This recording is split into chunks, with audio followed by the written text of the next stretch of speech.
Assalamualaikum, halo Sobat Syariah, selamat datang di podcast Obras, obrolan seputar syariah. Di podcast kali ini, aku, Muhammad Farhan Subagja, akan ditemani oleh ahli ekonom, Fahri Ardiansyah, dan syariah content creator, Mbak JJ, untuk ngobrolin seputar ekonomi, tepatnya tentang inflasi dalam pemikiran Al-Makhrizi. Nah, sebelumnya, mungkin saya akan coba sapa dulu kali ya. Halo Mbak Janatul Jasmine dan Mas Fari. Gimana kabarnya nih? Baik, Alhamdulillah baik. Oke, alhamdulillah ya. Nah, mungkin aku sedikit mau tanya-tanya ke Bang Fari dulu nih. Dipanggilnya Bang Fari kan ya? Mungkin bisa dijelasin nih Bang. Masih banyak yang belum tahu tentang konsep dari inflasi itu sendiri. halo semua. Oke, masuk ke topik inflasi ya.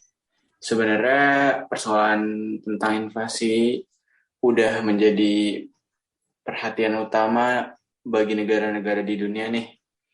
Inflasi juga dijadikan salah satu indikator ekonomi makro yang menjadi acuan bagi suatu negara untuk melaksanakan kebijakan. Nah, inflasi juga mengukur perubahan yang disertai kemampuan daya beli masyarakat. Jadi, inflasi mampu menjadi tolak ukur kesejahteraan masyarakat di negara tersebut. Sementara itu, secara umum, inflasi bisa terjadi disebabkan oleh faktor pencetakan uang yang berlebih, tidak diimbangi dengan peredaran barang dan jasa. Di Indonesia sendiri, angka inflasi masih terus berfluktuasi.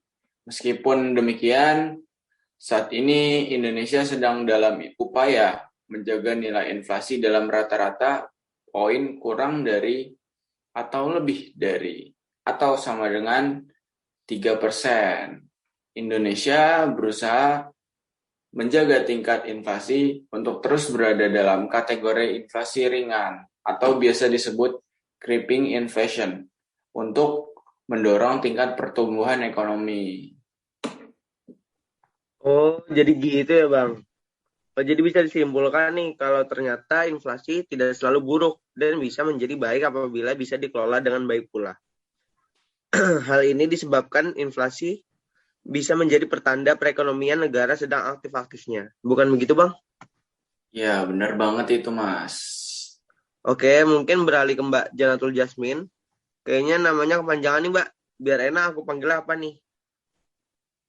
Oke, mungkin boleh panggil Mbak JJ aja kali ya Bang Fadel. Oke. Nah, back to the topic ya, Mbak. Kalau tadi kita udah ngebahas dari sisi generalnya. Mungkin Mbak JJ bisa dijelasin nih sebenarnya kalau dari sudut pandang syariah, inflasi itu kayak gimana sih? Mungkin bisa dijelasin ke faktor penyebabnya gitu ya. Boleh Mbak, silakan. Oke, nah kalau tadi kan Mas Fari udah ngejelasin ya tentang sebab-sebab inflasi yang aku notice tadi salah satunya kenaikan jumlah uang yang beredar. Sebenarnya kurang lebih sama ya, inflasi dalam perspektif syariah maupun konvensional tuh emang topiknya adalah itu. Cuma mungkin jadi fokus utamanya dari sisi faktor penyebabnya kali ya. Kalau dari segi syariah itu terdapat nilai-nilai moral atau kecacatan moral yang ternyata tuh bisa jadi alasan dibalik penyebab suatu inflasi. Menarik. Gimana tuh Mbak maksudnya? Saya jadi penasaran nih. Nah, jadi tuh ada seorang ekonom yang namanya Al-Makrizi. Dia itu ekonom dari toko syariah gitu. Nah, si Al-Makrizi ini bilang bahwa ternyata inflasi itu bisa terjadi karena dua faktor. Yang pertama ada inflasi alamiah dan yang kedua inflasi non-alamiah. Inflasi alamiah kan berarti namanya itu faktor alam ya, yang berarti nggak bisa dihindarin oleh manusia. Jadi Al-Makrizi ini bilang ketika bencana alam itu terjadi, kan akhirnya bahan makanan dan hasil bumi itu jadi banyak yang gagal panen, akhirnya memicu kelangkaan. Nah, di saat barang-barang itu langka, akhirnya ketika banyak orang yang butuh tapi nggak bisa terpenuhi kebutuhannya, harga jadi naik nih. Nah, kenaikan harga yang berlangsung itulah yang ternyata memicu inflasi. Nah, yang kedua ada inflasi karena kesalahan manusia nih atau human error. Jadi selain faktor alam, Al-Makrizi juga bilang bahwa inflasi itu bisa terjadi karena pertama korupsi dan administrasi yang buruk, yang dimana nanti itu akan membuat pajak pemerintah harus menerapkan kebijakan pajak yang berlebihan dan akibatnya akan menaikkan tingkat harga karena ada kenaikan pajak itu dan ditambah lagi dengan peningkatan sirkulasi mata uang atau jumlah uang yang beredar. Cuma di sini Al-Makrizi bilangnya itu fulus ya, karena di zamannya beliau uang itu disebutnya sebagai fulus. Nah, terus juga terus apa namanya? Ya intinya itu sih ketiga hal itu tuh saling berkaitan gitu ya. Apalagi kalau misalnya dari korupsi dan administrasi yang buruk tadi kan akhirnya membuat kas negara jadi kosong nih yang harusnya target capaiannya bisa membangun proyek A, tapi karena ada korupsi jadi nggak bisa terwujud nih. Akhirnya gimana pun caranya kas negara itu harus terisi lagi ya dengan naikin pajak gitu kan. Dan ketika pajak dinaikin, biaya-biaya jadi naik nih, kayak harga jual barang yang tadinya dijual misalnya 10.000 deh, ketika pajak dinaikin jadi naik jadi 11.000. Dan apalagi tentang tadi ya peningkatan sirkulasi mata uang yang disinggung barusan, bahwa kalau misalnya uang kertas itu kan dia nilai intrinsiknya jauh lebih kecil tuh daripada nilai nominalnya, beda sama kayak dinar atau dirham. Nah, akibatnya nanti karena nilai intrinsik yang lebih kecil membuat nilainya itu semakin terkuras ketika jumlahnya semakin banyak gitu. Gitu sih. Wah, mind blowing juga ya. Bahkan aku nggak kepikiran sampai ke sana. Nah, tetapi ada benarnya juga sih Mbak JJ. Oh iya, dengar-dengar nih katanya Mbak JJ dan Mas Fari lagi collab nih ya. Katanya lagi bikin proyek karya tulis ilmiah tentang analisis inflasi yang terjadi di Indonesia berdasarkan pemikiran Al-Makrizi. Wah, kebetulan banget materinya relate sama bahasan kita hari ini ya. Tapi dari judulnya kalau saya notice nih ngebahas teori inflasi Al-Makrizi dengan implementasi di Indonesia ya. Nah, itu kira-kira gimana maksudnya? Mungkin boleh Mas Fari dijelasin lagi. Oke, jadi dari hasil penelitian kami, ternyata ada loh korelasi pemikiran penyebab inflasi menurut Al-Makrizi dengan penyebab inflasi yang terjadi di Indonesia. Nah, dari faktor pertama, ada pengaruh jumlah uang yang beredar.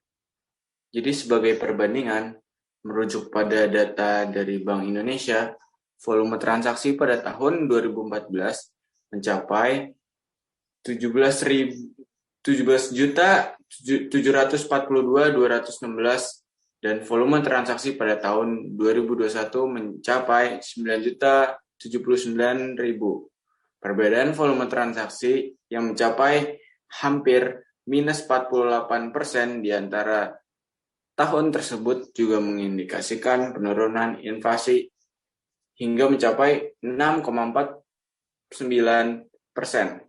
Hal ini sejalan dengan teori kuantitas yang dikemukakan oleh Irving Fisher, bahwa kenaikan jumlah uang beredar akan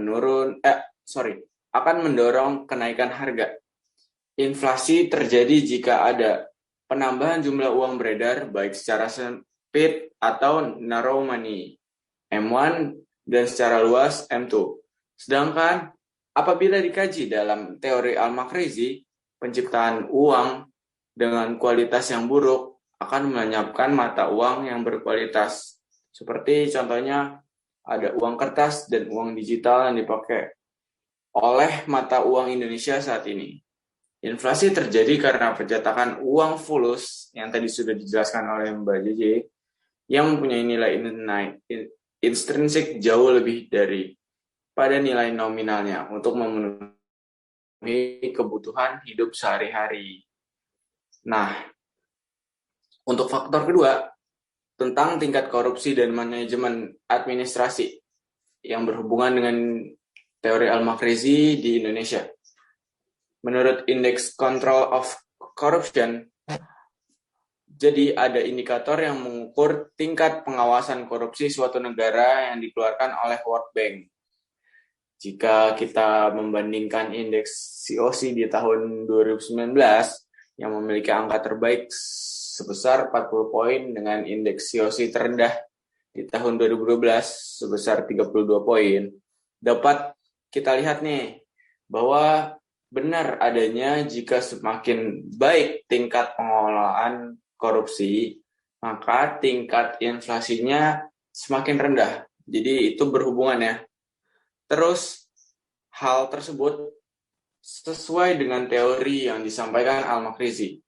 Tapi jika melihat tahun 2021 yang memiliki angka indeks lebih rendah dibandingkan tahun 2019, tingkat inflasi tahun 2021 justru lebih rendah. Hal tersebut membuktikan bahwa penggunaan indeks control of corruption tidak selalu akurat dan berbanding terbalik dengan tingkat inflasi. Meskipun korupsi bisa mempengaruhi inflasi loh mas, variabel indeks COC tidak mampu menjadi variabel mutlak dalam penentuan tingkat inflasi. Bahkan kalau kalian tahu nih guys, bahkan bisa tidak berpengaruh sama sekali karena adanya faktor lain. Sebagai tambahan nih, di tahun 2020 sampai 2021, angka inflasi yang rendah disebabkan adanya penurunan daya beli masyarakat. Ya, pasti kita tahulah karena apa? Karena pandemi COVID-19 yang membekukan kondisi perekonomian Indonesia sehingga daya beli masyarakat itu menurun. Nah, faktor terakhir ada nih, karena beban pajak yang terlalu tinggi. Kalau kita merujuk pada data pemerintah Maret tahun 2021, jadi pemerintah memiliki aturan baru untuk menaikkan pajak pertambahan nilai atau yang biasa disebut PPN menjadi 11%, yang sebelumnya itu 10%. Nah, bahkan ke depannya target PPN akan berkembang hingga 15% pada tahun 2025. Menurut Kepala Ekonom Bahana Sekuritas Pak Satria Sambijantoro, kenaikan pajak ini menimbulkan inflasi yang tidak lebih dari 0,2% secara tahunan. Nah, PPN ini mencakup barang impor, ekspor, lokal di daerah pabean. Meskipun hanya berpengaruh sedikit terhadap inflasi, kita bisa menemukan korelasi atau hubungan antar inflasi dan kebijakan pajak. Nah, pada mulanya, PPN yang dibebankan kepada penjual atau pengusaha, ini secara tidak langsung tidak akan membebankan biaya produksi hingga menciptakan inflasi yang diakibatkan cost push inflation. Nah, terus kejadian ini juga secara langsung bisa menaikkan harga jual barang yang telah dikenakan penambahan pajak. Dari hal ini dapat diujikan bahwa teori inflasi menurut Bapak Al-Makrizi menyatakan bahwa kenaikan pajak akan mempengaruhi kenaikan inflasi itu valid ya. Wah, ternyata benar-benar berkorelasi sekali ya antara inflasi menurut Al-Makrizi dengan inflasi yang terjadi di Indonesia. Tapi kalau sebenarnya seberapa akurat persentase antara pemikiran Al-Makrizi dengan praktek realnya? Nah, kan tadi juga sudah dibahas ya penyebab dari inflasi. Mungkin kira-kira ada nggak solusi yang ditawarkan untuk bebas dari inflasi?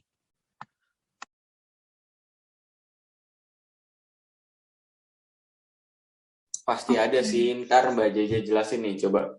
Ya, silakan Mbak Jeje. Nah, kalau misalnya bicara yang pertama ya, seberapa akurat sih persentasenya antara pemikiran Al-Makrizi dengan praktek realnya di Indonesia? Tadi sempat dinotis juga sama Mas Fari, kalau tentang kenaikan jumlah uang yang beredar atau uang fulus, itu pasti korelasinya benar-benar sangat berhubungan ya. Sangat berhubungan. Karena udah pasti kalau jumlah uang beredar naik, maka tingkat inflasi juga makin naik gitu kan. Terus yang kedua tadi kalau untuk yang pajak berlebihan itu juga bahkan langsung terpengaruh pada harga ya, karena kan ketika pajaknya naik, maka secara langsung harga pun jadi ikut terpaksa naik gitu kan. Berarti benar dong bahwa pajak itu juga memicu inflasi. Nah, cuma mungkin untuk yang variabel moral seperti tingkat korupsi atau administrasi yang buruk itu bisa menjadi faktor penyebab inflasi, cuma mungkin tingkat keakuratannya nggak 100% ya, karena kan didukung dengan faktor-faktor lain juga nih gitu. Cuma kalau secara eksplisit kalau kita perhatiin, ternyata korupsi itu emang bisa berpengaruh buat inflasi. Nah, tadi kan Bang Fardan nanya solusi yang ditawarkan untuk bebas dari inflasi ya. Nah, mungkin aku ngejelasinnya secara general dulu ya. Jadi inflasi itu tuh bisa dikendalikan dari dua kebijakan nih, fiskal sama moneter.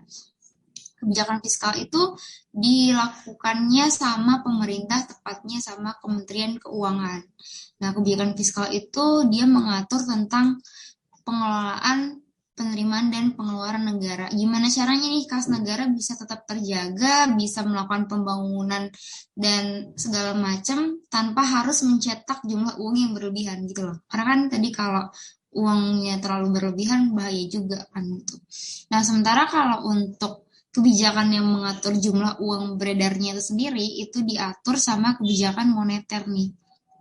Jadi kalau misalnya ada suatu kondisi negara mengalami inflasi, dari sisi fiskal biasanya pemerintah justru dia bakalan naikin pajak untuk mengurangi aktivitas perekonomian.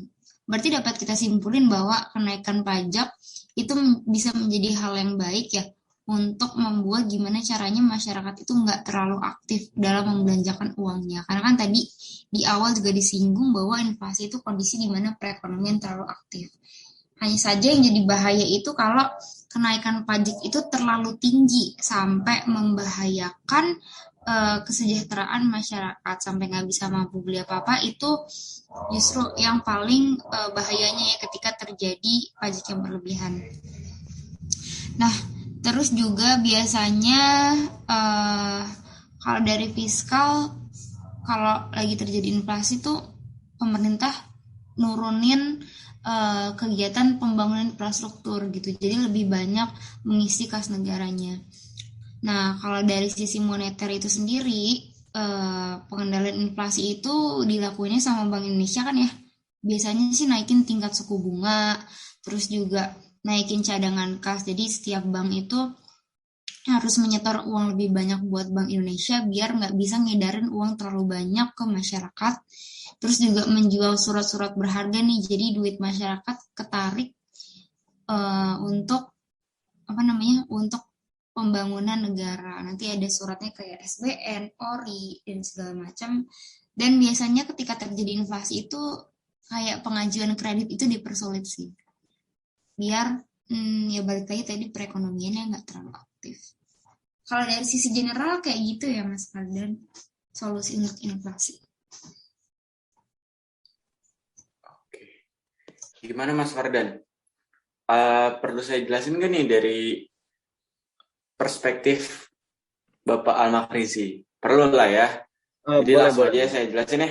Silakan. Oke. Iya, silakan Mas Fari. Jadi kalau menurut Bapak Al-Makrizi, kita balik dulu ke awal deh. Kan tadi kan Bapak Al-Makrizi juga setuju bahwa penyebab inflasi itu ada korupsi yang disebabkan oleh manusia. Nah, biasanya orang-orang yang melakukan tindak korupsi di masanya ini, menurut Bapak Al-Makrizi itu orang-orang yang mereka untuk masuk ke pemerintahan atau lembaga-lembaga eksekutif pada masanya, mereka tuh orang-orang yang bisa dibilang menyogok atau mencari muka. Nah, di saat mereka sudah naik, mereka ini bukannya menjalankan kewajiban, tapi melainkan mereka justru mengganti uang yang mereka sogok. Nah, ini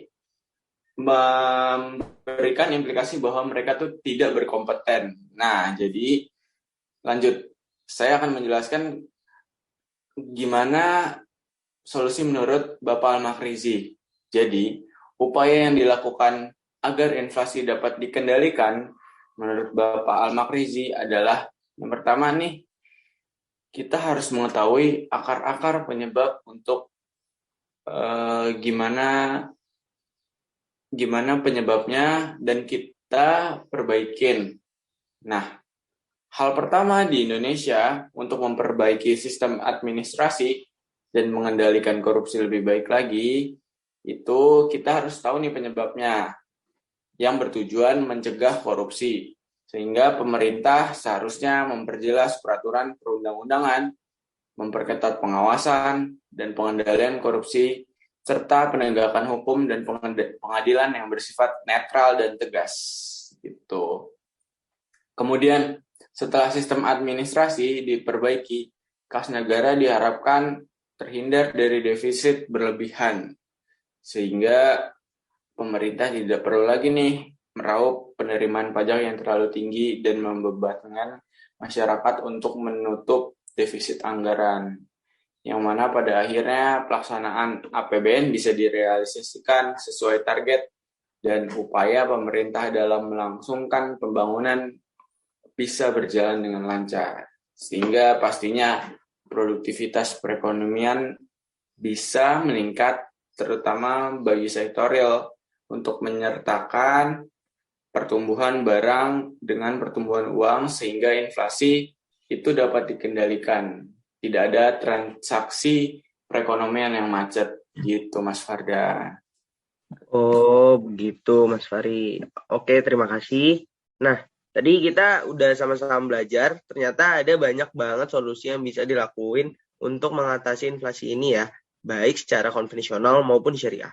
Dan mungkin butuh proses yang panjang juga ya terkait hal ini.